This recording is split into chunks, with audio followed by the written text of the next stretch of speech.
그러니까 신당당에서도 주나라 문왕의 어머니를 아신 거예요. 그분 태임이 어떤 분이냐면 역사 이대로 태교를 실천하신 분.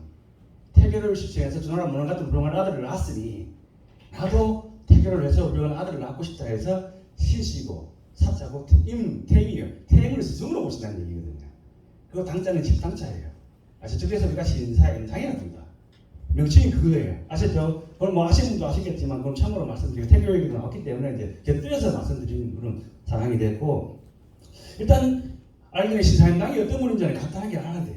그죠? 신사임당이 어떤 분인지 알게 되는데, 일단 그 말씀을 하시기 전에 1980년도에 미국 하버드대학 대강당에서 신사임당하고 장기학습의 비교학술 세미나가 있었어요. 미국 하버드 대강당에. 이건 제가 정선호 씨한테 직접 들은 얘기예요. 왜냐하면 그 중심에 누가 있냐면 에드워드 와그너 교수님이라고 하버드대학 교수님이 계신 거예요. 하버드 교수님이 그분이 젊었을 때 우리나라 민군정 시대 있잖아요. 1946년부터 48년까지 우리나라 민군정 할 때 군관으로 계셨고, 그 다음에 우리나라 역사를 대단히 연구를 많이 하셨고, 그분의 박사학위 논문이 저거예요. 이조사와 에드워드 와그너 교수님이. 그리고 또 하나 논문을 했는데 정치사적으로 보는 조선시대의 사화의 성격, 조선시대 근대화 이런 것들을 다 논문을 쓰신 분인데, 그분이 한국에서 연구를 하셔가지고 박사학위를 따고 미국 하버드 대학 들어가셔가지고 하버드 내에 1980년도에 한국학 연구소를 설립하셨어요. 그리고 최초로 한국학 강의를 하셨고, 한국학 연구소를 1980년도 설립해서 93년까지 무려 12년 동안이나 연구소장을 하셨기 때문에 그분이 이조 사화가 그때예요. 아까 1689년도 장양쌤의 셋째 아들 가나미엘쌤이 사원부 대상이 될 때 그때예요. 숙종 때 서인, 남인, 서인남들을 남인하고 교체될 그 시기를 연구하신 거예요. 그런데 그 시기를 연구하다 보니까 훌륭한 어머니를 두 분을 찾아내신 거예요. 여기. 아, 그럼 우리도 미국에도 우리 훌륭한 어머니상을 보고받자 해서 1980년도에 미국 하버드 대강당에서 이제 세미나를 개최하게 된 거예요. 지금도 그런 일이 없을 거예요. 그분이 계셨기 때문에, 에드워드 와그너 교수님이 계셨기 때문에 그런 일이 벌어졌는데, 근데 그분은 우리나라 실정을 너무 잘 알고 있어요. 여러분도 뭐 교수님도 계시겠지 모르겠지만 지금도 일곡 이일 선생님 지금 서인 그 후손들인들 교수님들이 싸우고 있고, 이쪽에 장기학 선생님 남일 교수님도 싸우고 있어요. 그래서 한국에 연락을 한 거예요. 자, 율곡 이일 선생님 서인 그쪽의 후손들 교수님들 20명 오시고, 이쪽에 남일 교수님들 장기학 선생님 쪽에 20명 오시고 공평하게 그랬어요. 그때 정선호 씨는 자기 할머니 얘기를 했잖아요. 40대 42세쯤 됐다 그러더라고. 본인도 했다 그러더라고 그때. 왜? 자기 할머니 얘기를 하니까. 그래서 본인은 자기 할머니 얘기 때문에 갖고 현장에 교수님들 갔어요. 근데 세미나가 일어나자마자 난리가 난 거예요.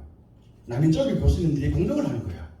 신사임당이 어떻게 우리나라 대표님 현모에 앉혔냐, 동상을 끌어내라라고 난리가 난 거예요.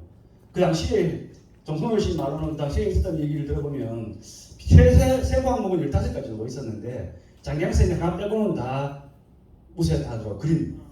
그림 빼놓고는 장기학 선생님이 다 무시하셨고, 서인 교수님도 말씀을 못 하셨고, 그리고 크게 보면 세 가지로 하잖아요. 그죠? 첫 번째, 시아버지 시어머니 동양이 했는지, 두 번째, 남편과의 사이가 좋았는지, 세 번째, 자제분을 훌륭하게 연구시켰는지, 그 세 가지 비교 등록으로 이야기하는 거예요. 그리고 지금부터 제가 하는 이야기는 제가 하는 얘기는 아니고 그때 그 당시에 있었던 논의들을 말씀드린 거니까 한번 들어보세요. 자, 일단 신사임당 이름은 되게 예뻐요. 신인성이야. 신인성. 1504년생이고 1551년도 돌아가셨으니까 47세에 돌아가셨어요. 그런데 희한하게도 장기학 선생님보다 94살이 많죠. 일단 많고, 그런데도 희한하게도 19살에 시집을 가요. 희한하죠 그게. 19살에 시집을 가는데 시댁이 어디냐면 경기도 파주현 율곡촌이에요. 그래서 율곡 이일 선생님인 거예요. 시댁이 거기에요. 신사임당 집은 강릉 오죽헌이잖아요.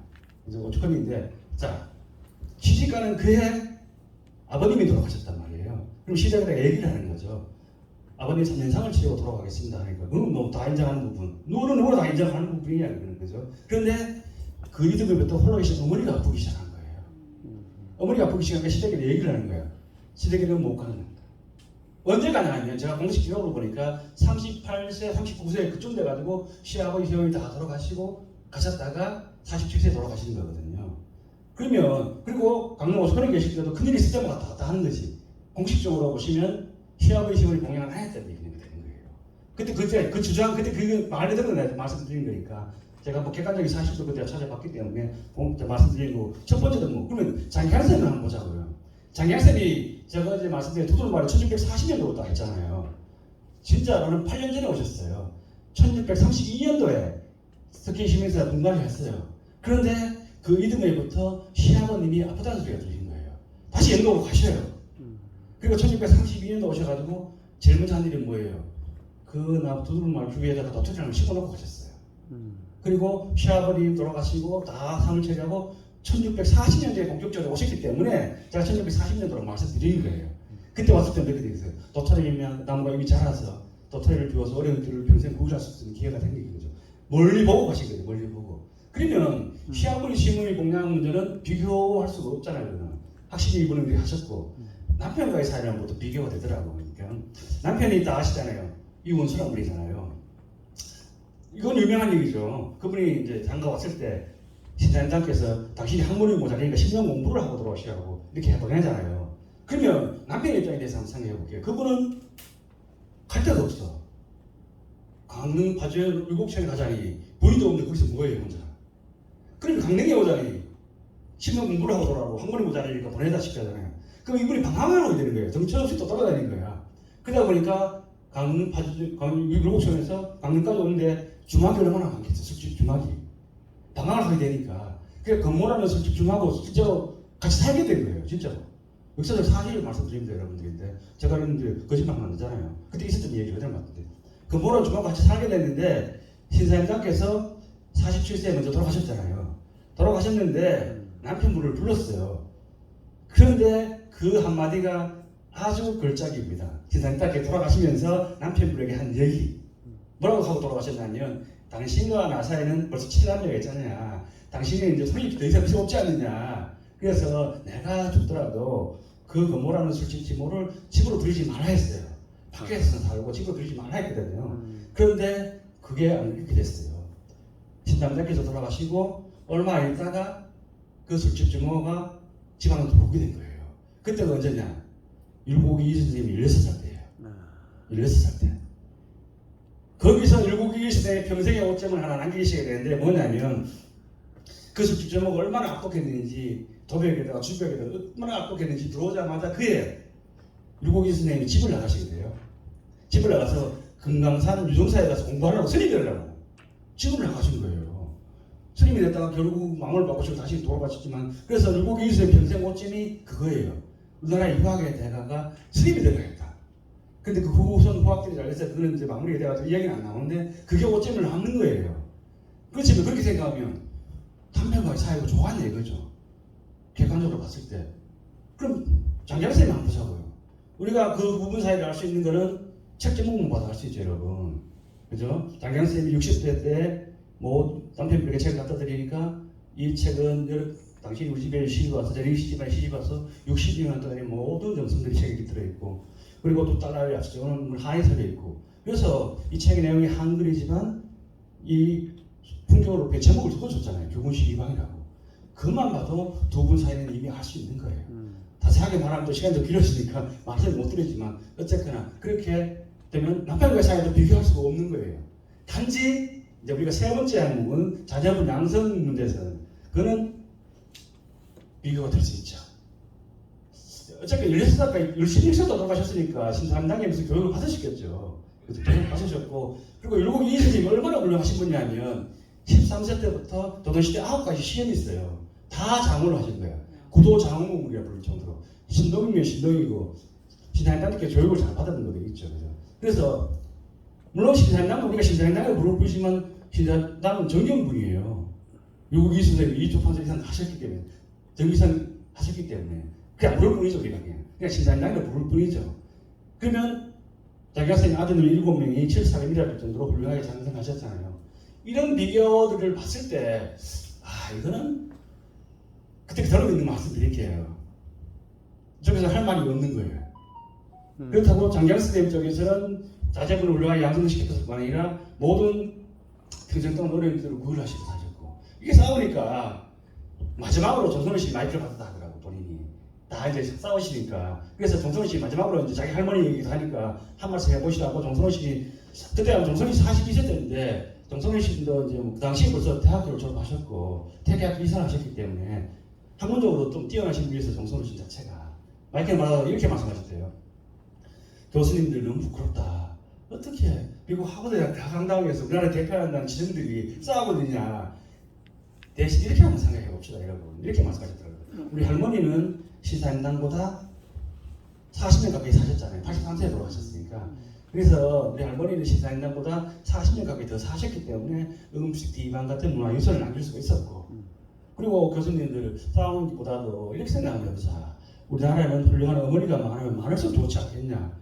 이렇게 말씀하시니까 서로 부끄럽게 생각하셔가지고 그것을 하지 못하시고 돌아오는 비행기에서 하이를 하셨대요. 그 어떤 그런 역사적인 사실이 있던 거예요. 그래서 이렇게 생각하다 보니까 저는 이제 아까 뭐 한전대 대학교 운동본부에서도 오셨잖아요. 저는 장기학 선생님 뭐 공부는 뭐 하여튼 명분은 연구인데 뭐 별거 연구는 아니었지만 하다 보면 한 가지 깨달은 건 있어요. 한 가지 뭘 깨달았냐면 애들 교육시키는 데서 한 가지 꼭 깨달은 게 있어요. 어느 순간 제 머리를 툭 치더라고.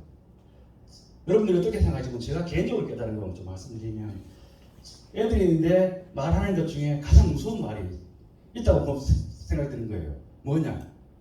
애들인데 자녀분인데 아까도 말했 키운다 말을 쓰지 말자. 키운다. 너무나 무서운 말이에요, 여러분. 너무나 무서운 말이 키운다는 말이에요. 그죠? 너무나 무서운 말. 가만 생각해 볼게요. 어떤 식으로 생각하냐면 우리가 키우는 건 뭘까요? 집에 식물이나 초를 키우는 것이, 소나 돼지나 나를 키우는 것이. 그것들은 내 마음대로 할 수가 있어요. 그 키운다 말 속에.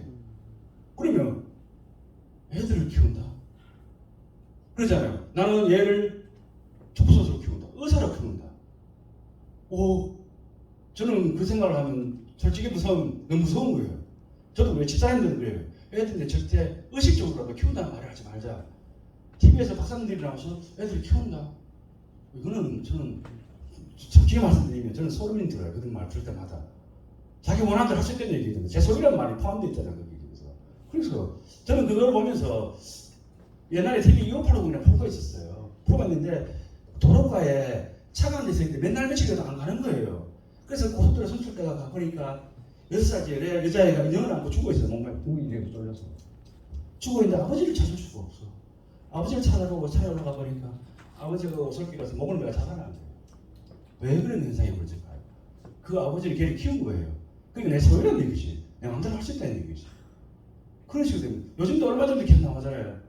동반자살이라고 하잖아. 동반자살. 그거 다 키우기 때문에 그런 거거든. 왜? 제 생각인데, 개인적으로 생각인데 여러분 다르게 생각할 수도 있어요. 방송에서 그런 말을 쓰면 안 돼. 걔들이 자살했는 건 아니잖아요. 부모가 살인이라는 거죠. 살해한 거잖아요. 왜 방송에서 그런 말을 쓰죠? 얘가 그럼 자기가 죽었나 못 쓰죠? 그런 분위기를 왜 방송에서 부추기는 거죠? 동반자살이라고. 아니잖아요, 이거는. 그것도, 그 말에는 뭐냐. 애가 부모님 소유란 말이 포함되어 있는 얘기거든, 그러면. 아, 그러면 진짜, 이거는 진짜 너무 무서운 얘기인데. 혹시나 여러분들이 자녀 교육은 다른 얘기 안 하는데, 제가 깨달은 혹시나 말씀드렸을 것 뿐이니까, 여러분들이 개인적으로 생각은 다를 수가 있어요. 그건 제 생각을 말씀드렸는데, 그러다 보니까, 저도 집사람도 그렇고 애들에 대한 다른 걸 못 해주지만, 그 말은 안 써요, 최소한. 키운다 말은 안 써요. 키운다 말은 안 써요. 저는 어떻게 생각했냐면, 노사에 보면 아시겠지만 상산약수라는 말이 있어요. 가장 좋은 건 물건 같다고 생각하거든요. 저도 애들이 이렇게 생각했거든요. 자, 애들이 태어났을 때를 생각해보면 아주 물이라고 생각하거든요. 물이라고 생각하는데 밤여천에 아주 참 물방울이잖아요. 물방울이 생겨서 개울을 타가면서 좀 커지잖아요. 이렇게. 그리고 강을 거쳐서 하천을 건너서 바다로 가잖아요. 이게 물이 쭉 가잖아요. 이게. 애들이 난 물이라고 생각하거든요. 그래서 이게 물이 쭉 내려오다가 저는 이런 생각하거든요. 제 개인적인 생각입니다. 그죠? 단순히 우리 물이 내려오다가 막힐 때가 있어. 보면 돌에 막힐 수가 있고 나뭇가지에 막힐 수가 있어. 그 부분을 그냥 보고 있다가 그걸 치워주는 역할을 하는 거지. 큰일 날 수 있도록 본인이 타고난 게 있을 거잖아요. 키우면 안 되고. 그러니까 그런 것들은 아마 저는 개인적으로 그런 생각해요. 애들인데 또 신경 안 쓰지만 그건 아니에요. 애들이 혹시나 뭐 필요한 거 있으면 뭐 사주고 그런 거 하다가 막힌 거 있으면 치워주고 이런 역할을 하거든요. 저는 개인적으로 그런 역할을 하는데 그거는 여러분들 다르게 생각할 수 있으니까 그건 개인적인 생각이었습니다. 그런 여러분 다르게 생각할 수 있으니까 그럼 여러분들이 뭐 저런 소리까지 하나 할 수도 있어요. 그렇지만 박수 한번 네. 해주세요. 그래서 여러분들이 다른 데는 절대 얘기는 안 할게요. 여러분들이 한 잔에 더 갖기 운동 공부해서 오셨기 때문에 제가 한 10년 동안 하면서 느낀 점을 말씀드리고 그들이 있는 소외를 말씀드리는 거니까 여기에 다르게 또 생각할 수도 있습니다. 그죠? 그리고 여러분들이 제가 그때 이제 우리가 어제 봤는데 이걸 또 알아야 돼요. 장량 선생님의 역사 속에 묻혀 있었으며 신사임당이 왜 우리가 모르는 간에 부시불식간이 나죠. 부시불식간에 우리나라 현모양들이 병치가 됐을까? 왜? 생각을 해봤거든요. 생각을 제 원인을 찾았어요. 이걸. 제 개인적 결론을 내는 게 뭐냐면 어떤 결론이 났냐면 다 저기 연관 있는 거예요. 장량 선생님이 1989년도에 아드님이 사원부 대사를 하면서 전문 교육을 받았잖아요. 그때가 언제냐? 이게 한편 드라마라서 말씀드려도 이 드라마에는 누가 등장하냐면 장희빈이 등장을 해요. 숙종이 등장하고 장희빈이 등장하고 송시열이 등장하고 이렇게 등장인물이 그 다음에 가람이 일선이 등장을 해요. 요 배경을 알아야 돼요. 그래야 장희빈 선생님 역사성이 묻혔던 이유, 신사임당이 우리나라 모르는 불식불식간에 훌륭한 어머니가 된 이유 이런 것들이 흘러내려오는 거예요. 자, 1989년도입니다. 그때가 언제냐? 일단 장희빈을 알아야 돼요. 장희빈이 장옥정이잖아요. 이름이. 장옥정이고 아버지가 역관이에요. 통역관이면 지금은 좀 국고 공무원이야. 증인이야 증인. 어머니는 노비야. 노비인데 딸을 낳았는데 10살쯤 되니까 애가 너무너무 이쁜 거야. 우연찮게 궁예에 들어간 거예요. 궁예에 들어갔는데 배치가 너무 잘 된 거예요. 자의대비라고 숙종에 대하면 할머니 뻘 되는데 거기 궁에 나이 들어가고요. 막 빵딱거나 나이 들어. 그럼 어떻게 되겠어요? 숙종은 할머니니까 아침마다 문안인사를 가야 돼. 문안인사를 가는데 어떤 소녀가 막 방을 닦고 있는데 계속 방을 닦고 왔다 갔다 볼 거냐. 매일 아침 가야 되니까 자기대비 전에 가야 되니까 막 눈이 부실 정도로 너무 이쁜 거예요. 그래서 후궁을 사는 거예요. 장옥정을 삼았는데 처음에는 서울까지 올라갔는데 1988년도에 장희빈이 아들을 낳아버렸네. 원자 균이라고 아들을 낳았어요. 아들 낳으니까 숙종인데 누가 있었죠? 이명우 민씨가 있었잖아요. 이미 민씨가 있었는데 아들을 너무나 마음에 드니까 장희빈이 원자를 사먹어버린 거예요. 원자는 뭐예요? 원자가 세자가 되고 세자가 왕이 되잖아요. 나중에 원자를 사먹어버린 거예요. 그리고 장소희를 빈으로 사먹고 빈 왕비라면 빈이잖아요. 그래서 장희빈이 된 거야. 원자를 사먹어버리고 1989년도에 장희빈이 남인이잖아요. 정권을 잡으니까 기사한국이 일어나서 남인들이 가람이 일선이 정권을 잡은 거예요. 기사한국으로 그걸 기점을 해가지고 장희빈 세력이니까 그때 남인 영수가 가람이 일선이었어요. 그때 그래서 사무 대사도 하시고 1988년도 1년생이에요. 아들을 낳고 남인들이 정권을 잡고 1989년도에 기사한국이 일어나서 그때 가람이 일선이 남인 영수였고 대표였고 그래서 사무 대사를 하시고 장학생 정부의 교육을 받고 정권하고 다 연계가 되는 얘기예요. 연계가 되는데 그때 누가 등장하냐면 우왕 송시열 선생이 등장해요. 그리고 1989년도에 아들 원자 교훈을 세자가 삼아버린 거예요. 그러면 왕비가 돈이 있을 수 없어. 이명호 민씨가 폐비가 돼요. 폐비가 돼서 석국이 위패가 돼요. 장희빈이 아들이 세자가 되니까 왕비가 올라가는 거예요. 그때 우왕 송시열 선생이 딱 등장하는 거예요. 뭐라고 하냐면 숙종이 이제 대들어버린 거예요. 아니 이명호 민씨께서 이렇게 젊은데 아주 기회가 있잖냐. 그런데 왜 벌써 폐비를 시키며 장희빈이 왕비가 올라갔잖아요. 왕비라고 안 불러. 장소희라고 불러버려요. 장소희. 아니 왕비들이 대든 거잖아요. 이거는. 장소희를 어떻게 왕비로 삼고 빈으로 삼냐. 두 번이나 대해졌어요. 대드니까 숙종이 제가 어떻게 돼요? 서인들이 안 그래 몰락한 세상이고 남들이 정권을 잡았는데 완전히 쳐내야 이 일을 삼아가지고 쳐내는데 우왕 송시열 선생님을 처음에는 기한을 보냈어요. 제주도로. 두 번 대들었으니까 대주도 기한을 보냈는데 그래도 숙종이 분이 안 풀린 거예요. 이거 아니 왕비를 대들어 왕비를 삼았는데 장소희라고 불러. 강사람들이 그것도 못 기다리겠어요. 불러라. 내가 서울에서 친히 공문을 하니까 죽을 거라고. 불렀는데 전라도 정부까지 왔어요. 배 타고 시간이 많이 걸리잖아. 전라도 정부까지 우왕 송시열 선생님이 왔는데 분이 안 풀린 거잖아. 기다릴 필요도 없다. 사약을 내려버려요. 그래서 우암 송시열 선생님이 전라도 전국에서 사사가 되는 거예요. 그때 벌써 83세예요. 83세. 우리나라의 유학의 최고의 대가 율곡이 선생님, 우암 송시열 선생님인데 그렇게 말년에는 비참하게 돌아가셨어요. 비참하게 돌아가셨는데 그런 일이 있고 나니 이러니까 우암 송시열 선생님이 재밌어요. 아주 훌륭한 분이지만 재밌는 분이냐. 우리나라에 조선왕조 실력이 있잖아요. 조선왕조 실력이 있는데 왕들 빼놓고는 3,000번이 언급된 분이 우암 송시열 선생님이에요. 조선왕조 실력이에요. 3,000번이 언급된 분들은 그만큼 여러 가지 많잖아요. 일화가 예송 논조도 있었고 여러 가지 일화가 오래 하셨기도 하셨고 그런데 그때 결론이 재밌어요. 이걸 제가 어떻게 봤냐면 역사식 편을 할 때 우암 송시열 편을 제가 봤거든요. 그게 나오더라고. 조선왕조 실력이 가장 많이 언급된 분이 우암 송시열 선생님이고 그때 근데 결론이 재밌어. 결론이 뭐라고 하냐면 우암 송시열 선생님은 겉으로는 대를 취하는 척 하나 결론은 사익을 취하다 이렇게 되는 거예요. 결론이 그거야. 조선왕조 실력에서 평가를 하잖아요. 결론이 그렇게 났다는 얘기예요. 이해가 되셨죠? 그런데 정권이 영원할 수는 없잖아요. 그리고 자기 미래의 그 미묘가 오래갈 수는 없잖아요. 오래갈 수 없잖아요. 그러니까 자꾸 이분 직투직시도 하고 자기 입이 자꾸 나이가 드니까 미모가 퇴색되기도 하고 마음이 드는 거예요. 점점 마음이 또 그리고 그러니까 자꾸 인형하고 민씨가 생각난 거예요. 마음이 자꾸 드니까 그래서 마음 낄 때마다 인형하고 민씨 폐비들 거기 궁으로 이렇게 밤에 야외들을 가잖아요. 생각나니까 너무 싫어지고 너무 죽지도 않고 미모도 없어지고 하니까 자꾸 가는 거야.